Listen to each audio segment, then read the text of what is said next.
Chapitre 32. Le puits faisait 16 pas de diamètre et 300 pas de profondeur. Son conduit se révéla légèrement incliné, mais ils eurent à peine le temps de trouver la glissade amusante qu'ils atterrirent sur une petite colline de guano d'une viscosité immonde. Le prof encaissa le gros du choc, qui lui fit l'équivalent d'une gigantesque claque sur le dos. Il mit quelques minutes à reprendre son souffle, et il se serait peut-être noyé si Stena n'avait pas tiré de toutes ses forces sur son bras pour l'aider à s'extraire de la fiente. Le prof se releva en tanguant et reçut une gifle de Stena. « Désolé, mais après la douche de sang de pigeon et le bain d'excréments, il fallait que ça sorte. Est-ce comme ça que tu traites toutes les femmes ?» Pardon, Stena. Je pense que c'est le pire rendez-vous de ma vie. Il s'étira. Son dos le faisait atrocement souffrir. « De toute façon, j'ai déjà l'excuse de la migraine. » plaisanta Stena d'un ton neutre. Le prof sourit. « On a fait une chute incroyablement haute. Comment savais-tu qu'on s'en sortirait ?» Simple déduction. En voyant les balais et le trou au centre du grillage, j'ai compris que ce puits servait à évacuer le guano en contrebas. C'est un excellent engrais à champignons. La gorgone lui remit une gifle. « Ça, c'est pour la légèreté dont tu as fait preuve et la confiance aveugle que tu as envers tes capacités de raisonnement. La montagne d'excréments aurait pu avoir été enlevée. » Mais nulle colère n'était audible dans sa voix, et c'était bien là qu'il se trouvait, à l'orée d'une champignonnière. « Bon, dis-moi ce que tu vois que j'essaie de nous ramener au portail temporel. » Il y a plein de galeries qui partent en étoiles et... Oh mon Dieu! Qu'est-ce qu'il y a ? Il y a des nains qui nous dévisagent. Ce sont des femmes et des enfants. Ils n'ont pas d'armes. Je ne suis pas sûr qu'on échappe au paradoxe temporel. Il y eut des explosions en provenance des étages inférieurs. Les enfants nains se cachèrent derrière leur mère, qui hésitait encore sur la conduite à tenir face à ces intrus. Les défoncer ou les défoncer ? Allez, viens, Stena! Non, Ne sois pas stupide, viens! il faut les aider. dit-elle catégorique. Qu'est-ce que tu racontes, Stena? On ne peut pas faire ça! Des larmes se mirent à rouler sur les joues de Stena et se changer en petits graviers en quittant son visage. Ils tintèrent sur le sol. Le prof fut secoué. Stena ne pleurait pas souvent, et le reste du temps, elle n'exprimait aucun début d'émotion. Écoute-moi bien, prof. Les soldats, les guerriers, les combattants, s'ils meurent, ça m'est égal, ils ont choisi ce métier. Mais là, ce sont des civils. Sa voix tremblait. Il y a un siècle, j'ai participé malgré moi à faire s'éteindre une espèce, des milliers d'innocents. Aujourd'hui, il m'est offert la possibilité de réparer en partie cette erreur. Il n'est pas question que je les abandonne. Ils vont être massacrés par l'archange et ses sbires. Mais imagine les paradoxes temporels que ça va déclencher. Stena lui asséna une troisième et dernière gifle. Elle avait dû y mettre toute sa force, mais il en fallait bien plus pour faire scier un ours Nandi. « Tu m'agaces avec tes paradoxes, prof !» dit Stena, et pour une fois elle semblait véritablement courroucée. « Je ne te laisse pas le choix !» D'accord, Stena. Calme-toi. Je réfléchis. Il resta quelques instants s'abîmant dans une intense analyse, jusqu'à ce que son visage s'illumine. À l'opposé, les naines hésitaient toujours. La berceuse de la mer de Koum. Rappelle-toi, Stena. Il nous en a parlé quand nous marchions vers le grand monolithe. Nous avons secouru ces nains. Plutôt, nous allons les sauver. Stena ne réagit pas. Je suis le gros bâtard de la chanson et toi, tu es sale vipère. S'exclama-t-il. Il bloqua la main de la gorgone qui fonçait sur lui pour corriger son insulte. « Il n'y a aucun paradoxe, car ce sont eux qui vont devenir les technomes de la surface. » Le prof lui fit un sourire radieux. Stena tourna la tête vers les naines, qui sortaient leurs armes sans les voir. 80 nains, femmes et enfants parcouraient les couloirs escortés par le prof et Stena. Outre le petit groupe qui pensait trouver refuge dans la champignonnière, ils avaient croisé d'autres civils terrés en divers endroits au cours de leur trajet et qui les avaient rejoints. Les conduire jusqu'à l'arche nécessita du temps. Ils devaient s'enfuir sans se faire remarquer, esquiver à tout prix le combat, éviter les rencontres avec l'archange et les mercenaires tout en empêchant les nains d'hurler leur bordée d'insultes habituelles. Dans l'ensemble, le prof estima que les insupportables créatures avaient fait un gros effort de discrétion.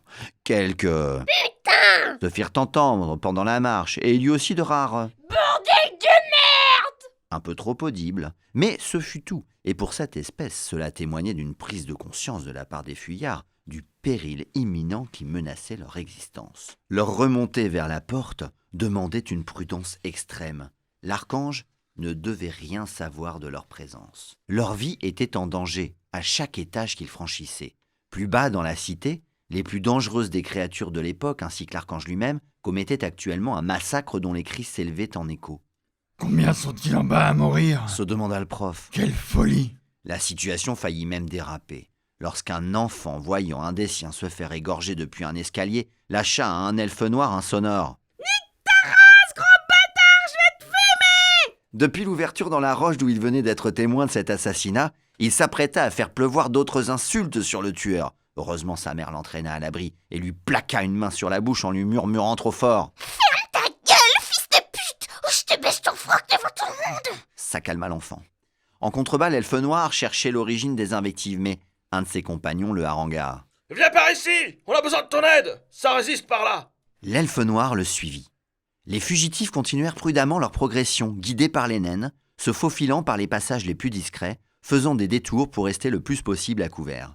La cité des nains résonnait toujours de cris d'agonie mêlés d'insultes. Certains et étaient déchirants. Pourtant, aucun nain, femme comme enfant, ne pleura à la grande stupéfaction du prof. Ils semblaient tous en colère, profondément en fureur. Les fugitifs finirent par arriver à l'arche temporelle, où ils prirent le temps de discuter, tout en surveillant les issues. Ne sortez pas par l'entrée principale. Des soldats s'y trouvent. Ils vous y massacreraient. Empruntez l'arche pour partir à une autre époque, mais cachez-vous à la surface, dans un endroit loin d'ici et isolé. Osa enfin leur dire Stena. Elle s'abîma dans ses pensées avant d'ajouter. Et surtout, installez-vous quelque part où il n'y a aucun caillou, aucune pierre, aucun rocher. Ce dernier point est crucial pour votre survie. Le prof acquiesça en se souvenant de l'aveu du grand monolithe. C'était le peuple des pierres qui avait déclenché le génocide des nains. Les survivants devaient aussi se cacher d'eux. Il y eut des cris d'indignation parmi les réfugiés. La proposition semblait susciter l'ire des naines, adultes surtout. L'une d'elles protesta. Pas question qu'on foute les pieds à la surface. C'est pas une manière d'élever des chiens. C'est pas moral. L'archange et le magistère ont décidé d'annihiler tous les représentants de votre peuple. Insista Stena. Nul ne s'attend à ce que des nains acceptent de vivre à l'extérieur. Ils ne vous chercheront jamais là-haut. Tu nous as vus, morus. On te paraît discret avec nos barbes de 3 pieds de long. Stena repensa à son ami Technome à qui elle n'avait jamais vu de barbe. Alors, vous devrez les raser. Un nouveau tollé accueillit cette proposition. Les gens de la surface penseront que vous êtes une nouvelle espèce. Croyez-moi, je le sais. Et comment on va faire sans gadin pour avoiner les moutards quand ils veulent des câlins? Essayez de mieux éduquer vos enfants. Cette fois-ci, on frisa l'émeute.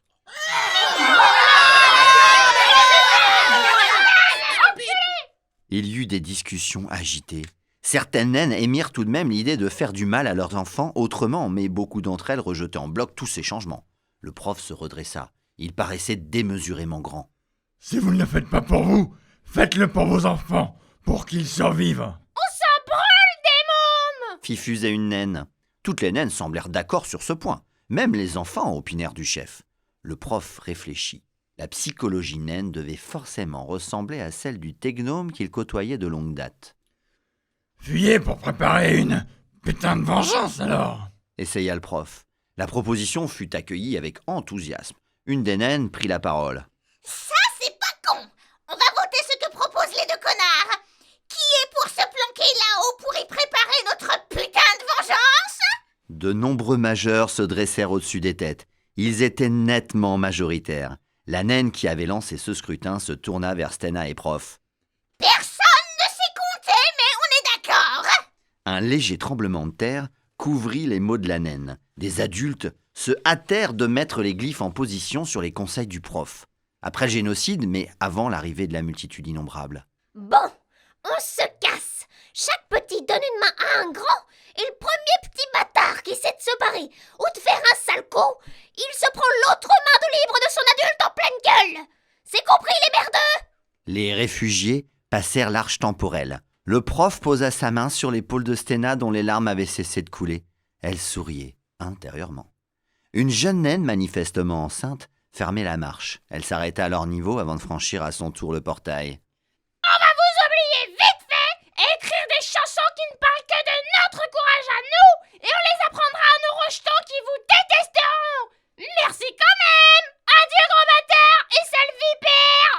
La naine disparut, Ce serait amusant que ce soit la mère de Koum. dit Stena. Ce serait surtout hautement improbable. C'était bien elle. Ils franchirent le portail à leur tour après avoir réglé les glyphes sur leur époque. Les chansons qui ne parlent que de notre courage à nous, et on les apprendra à nos rejetons qui vous détesteront. Merci quand même. Adieu gros bâtard et sale vipère. La naine disparut, Ce serait amusant que ce soit la mère de Koum. dit Stena. Ce serait surtout hautement improbable. C'était bien elle. Ils franchirent le portail à leur tour après avoir réglé les glyphes sur leur époque. Sympa? Je vous avoue que la dernière réplique, j'étais à ça de vomir tout le repas sur mon micro. Vraiment, je l'ai senti. J'ai fait.